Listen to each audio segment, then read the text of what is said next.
This is an interesting family update. It includes considerable sadness, but also some interesting facts. The picture that you're looking at is a picture that was taken a very long time ago. Less than 70 years, but probably about 69 years. Here's my lovely wife, just a young, beautiful girl.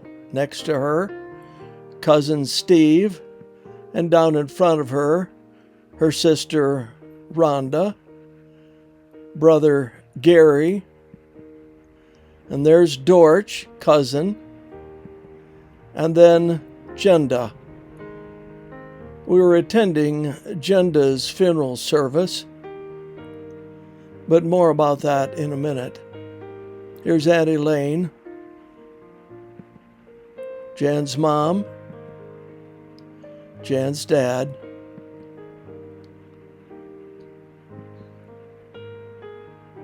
and now, 69, almost 70 years later, these kids are all grown up.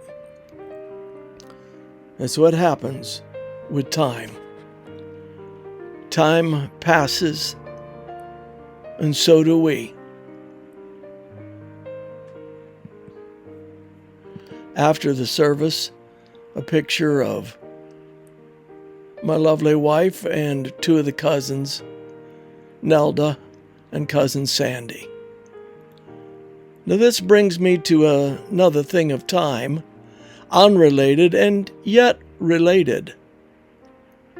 You recognize this picture, Detroit Tiger Stadium, where baseball was played from 1912 to 1999. The Detroit Lions also played in this same ballpark.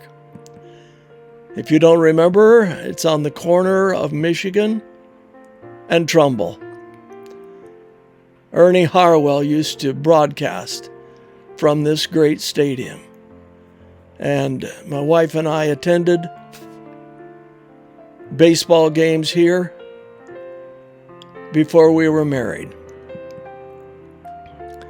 Well, can you imagine? Here's a baseball with Ty Cobb's signature on it. And here's one with Babe Ruth.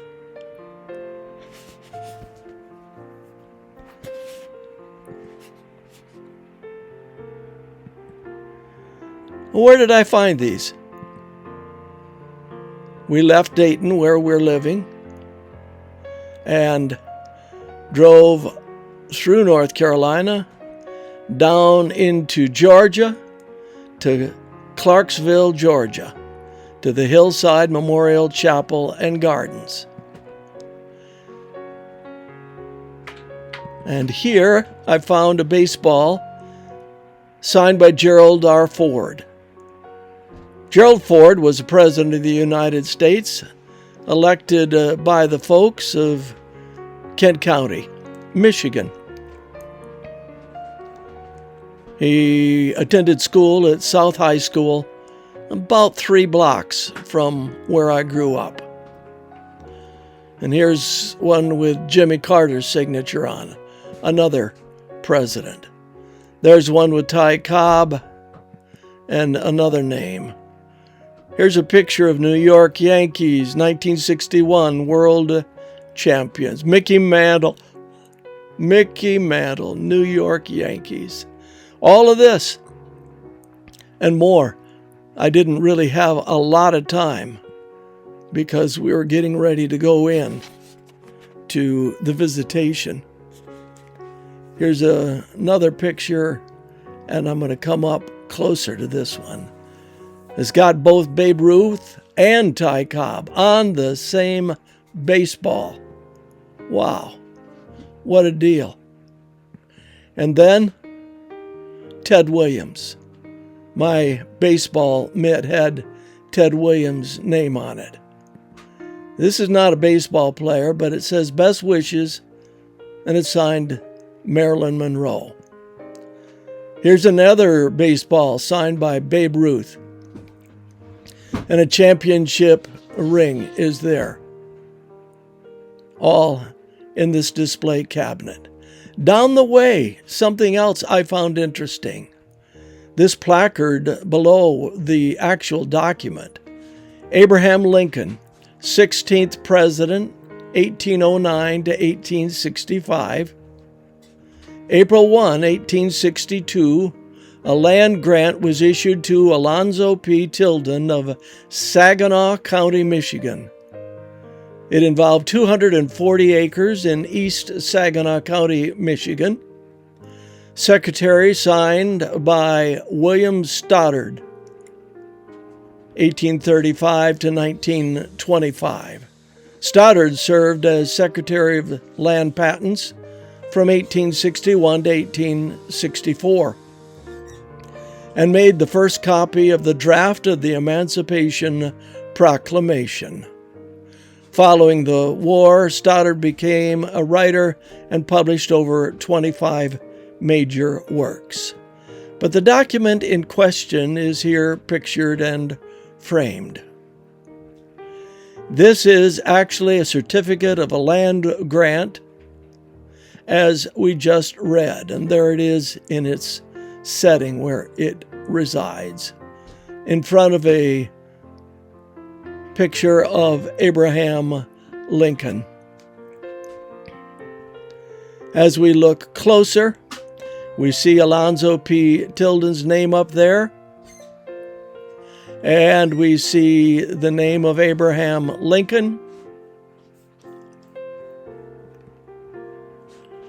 and we see Abraham Lincoln, 1862, and there's his signature, Abraham Lincoln.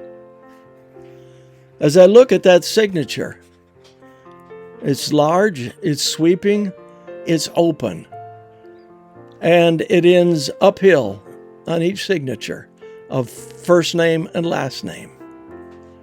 It tells me that Abraham Lincoln, slanting to the right there, the letters, tells me that he made decisions just a little bit emotionally, but pretty much straight up, intellectual as well as emotional. He's open, large signature, confident. And then Stoddard. Oh, back to Lincoln.